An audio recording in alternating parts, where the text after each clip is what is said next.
Hi everybody. I've just wanted to share with you a video to help release tension around the neck and the shoulders. I think it's one of those things that whether we're working or not, whether we're gardening or not, it's an area that a lot of us feel tension in. And I've been doing it with some of my one-to-ones and in my stretch class. And I thought I'd share it with everybody. I think it's something we can all use. So the first one I'm going to show you is a slow shoulder roll. And we think of shoulder rolls as being, yeah, I can do those, but really slow it down. It engages in turn all of the musculature that raise your shoulders up, that squeeze your shoulder blades together. It gives you a little bit of a stretch and really makes a difference to how we feel in the upper body. So starting at the very top, as if you were going to draw a circle, if you had a laser pointing out the top of your arm bone, you're going to draw a big circle on the wall. Here's the top of your circle. So squeezing your shoulders up and then beginning to draw them behind you. So you start to squeeze the very top of your shoulder blades together. Then you are thinking about drawing the middle part of your shoulder blades together. So you really feel the squeeze in your upper back. Then you're thinking about the bottom tips of your shoulder blades as you begin to also draw the shoulders down towards your hips. And then drawing the bottom of the circle, pressing the shoulders away as a cat going past. So as we're at the bottom of the circle, we can feel the stretch in the trapezius muscles and the tops of your shoulders, and then beginning to draw the front of the circle as you draw the shoulders back up to the ears. Squeeze at the top and then release. So that's a slow shoulder roll. It could take you around 30 seconds. And really you feel the difference in tension afterwards. And you can do that anytime if you're working at a computer or gardening or doing a lot of cooking. We start to tense up in the upper back, or you're feeling tense around the jaw and the neck. Even doing something simple like that makes a big difference. The second one I'm going to show you is if you're sitting in a chair, so I'm in a dining room chair, you can see, and you hold on to the seat, so just down your side. So I've got my fingers curled underneath the seat, and I'm going to get tall in the body. So there's tension coming down my arm here. I'm trying not to tense through the other shoulders. I'm trying to just keep the neck long. I'm not sticking my neck out here. And then I'm going to just take the ear to the opposite shoulder, and I'm starting to feel a stretch in my deltoid and up into my shoulder and my neck. And here, once I've got as far in there as I can, not to a point where there's any discomfort, I'm going to just turn the head and look down at the floor. And here then you start to feel the stretch coming into the side of the neck a little bit more. And a truck has arrived at the building site. And then you can drop the chin down and you'll start to feel the stretch towards the back of the neck. So you can experiment with where it feels best for you, and you can put a little bit of movement in, even beginning to turn the head all the way around and just mobilizing the neck. And nothing should feel pinchy or really uncomfortable. It should just feel like a good therapeutic stretch. So that was all holding on to the chair. Again, just finish it with a little bit of mobilization and loosening. The cat's going to walk across the screen. Thank you very much, cat. I don't know how to edit, so you're going to have to keep that. And do that to the other side. And it should feel really different. Then the next one I'm going to show you is a little bit of self-massage.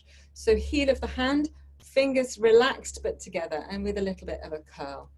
And you want to, if you see there's the trapezius muscle, there's the collarbone, you want to just pop the heel of the hand in that space in front of the trapezius muscle, so it's resting on top of the collarbone. Then relax as much as you can, and you're just going to draw the heel of the hand and the fingertips towards each other into a gentle grip. So here you can lift the shoulders, so it lifts the tissue into your hand so that you've got something just to gently hold on to. So you don't want to be squeezing the daylights out of it. You don't want to be causing tension in this arm. If you find this a challenge, just pop the hand underneath the elbow for some support. And once you start to feel the fingers and the heel of the hand melt into the tissue, so you can feel the melding in that gentle grip you can see there, then you can start to just mobilize the shoulder. So you can lift it, you'll feel it come into the hand, and just trust your instincts here. You can lift and drop or draw some circles, and even then add in a little bit of head movement as well. And again, maybe just about 30 seconds can be enough to make a really big difference. And do that on both sides. It's quite nice to do one at a time because you can really feel the difference, the opening in that side. So that's feeling much freer. The other one with the same grip, if you call it a dragon hand, this is what they called it when I trained. If you see the sternocleidomastoid, the SCM muscle, that comes up here from the collarbone all the way up to the mastoid process, sort of behind the ear, and that's often a real tender point. So what you can do here, I'm just pressing my head so you can kind of see where that muscle comes, is again, heel of the hand or the base of the thumb just underneath your ear. So you don't want it too far forward where it's going to feel uncomfortable. It might feel as if you're being throttled and put pressure on some vital bits of gubbins in there. It's a little bit further back. So it should feel really comfortable. Here it's not as big as this area. So you've got a curl in your fingers and you're just pressing the fingertips and the heel of the hand towards each other, but you're just gripping a little bit of tissue in there. Again, it shouldn't feel too tight. You shouldn't be working too hard. And it should feel like, oh yeah, there's a good area. And again, just a gentle squeeze. If you squeeze too hard, it's going to either be really uncomfortable or the tissue will pop out of your hand anyway. So a gentle squeeze together. And you can just, if you relax your arm, relax your hand, you're almost putting a downward drag in the tissue, and that can feel really nice in the occiput. Or you can again just add in a little bit of movement. So really small shakes of the head, and even some bigger turns and a little bit of nodding. So although this muscle helps to turn your head that way, it doesn't really matter where you mobilize, you're just freeing up the tissue. And actually now I feel like I've got much more in my hands and it's quite loose. So again, you don't have to do it for very long, and that can really make a difference to how that feels. It feels much more spacious. And then we can still do more for our necks. If you put your fingers together in a gentle curl, and you're going to put them either side of the spine in your neck. So you just find the squishy tissue underneath your occiput, which is here, and the spinous processes, the sticky out bits, which are here. They're not massive on the neck, but you should have a good idea of where the fleshy tissue is. And you just curl your fingers inwards. And the pressure is coming forwards, but not lots. You don't want to be fighting it. You don't want to be putting lots of tension in the shoulders. You're just gently pressing into that tissue. If you look up and press, keep pressing as you then just dip your chin. And you'll feel the tissue slide. Your fingers might slide laterally away from each other a little bit. So then you can look up, press your fingers in maybe a little bit lower this time, and just dip the chin. So you can work down the neck, just looking up. So you're not squeezing into extension. Nothing should feel uncomfortable, and you're just gently pressing your fingers into the flesh either side of your neck bones.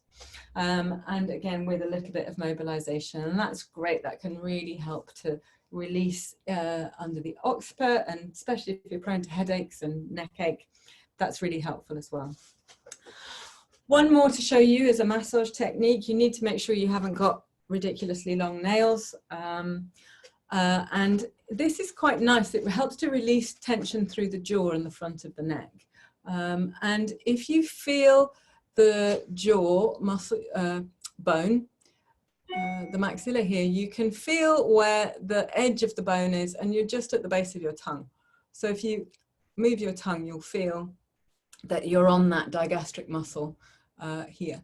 So what you want to do is really gently, and again, don't come too far back. We're not here, we're right underneath the tongue. It's just an excuse to stick my tongue at you. Gently, you can just pop you can do one at a time if it doesn't feel comfortable. Just pressing really gently upwards. So you've come under the bone and a real gentle press. So again, you'll know if it's not right. It doesn't feel comfortable. You're not right back over the throat because you don't want to pass out. That's not good. So you're right towards your chin. You press the fingers upwards a little bit and then just drag them forward, resting your head on your fingers almost. And it feels a bit odd, and you do have to make sure your nails are short. And then you can move the tongue around in your mouth and you'll feel it move around under your fingers, drawing the fingers forward. Oh, and it stretches the front of the neck, and that feels really nice. And again, that should just help you feel a little bit more free around the throat and the front of the neck. Last one for you, thumb underneath one collarbone, forefinger underneath the other, fingers together, and the palm is flat on your chest. You can place the other one over the top for a little bit of extra pressure. You're not pushing, you don't want to put tension into your arms. You want to try to relax your shoulders, let your elbows drop. And you want to be on skin, because as your the tissue starts to melt and the moisture in your hands just helps to really make good contact there, then your hands don't slip on the skin. So you've got really good purchase on the muscle, the skin, the fascia. And as you relax your shoulders and your elbows down, you're almost drawing that tissue down towards the floor. And that in itself can feel really comforting. We carry a lot of tension in our upper chest, but you can then start to just draw your chin away from your hands and begin to turn, and you'll feel the stretch coming up into that muscle that we massaged before, into the front of your throat. The tissue joins up into the pterygoids, into the jaw muscles. It helps to release tension through the chest, the jaw, and the neck. So you're pressing your hands gently into your ribs, drawing them gently away from the collarbones and moving. So you get an opening. It should feel nice. Everything is slow and gentle. You're not pulling. You'll leave some fingerprints because we're so tight. You might get some redness, some flushing where you've been using. You can see that happens on me, and that's just because of the tightness there. So that's really normal, the redness. You shouldn't have pain. So there are just some ideas on how to release tension through your neck. Remember to do it on both sides, whether you do each one left and right, or you do all on one side and all on the other. Spend more time on a tight side. Just see how you feel. Tune in and enjoy. Any questions, please get in touch, and hopefully see you soon. Bye, everyone.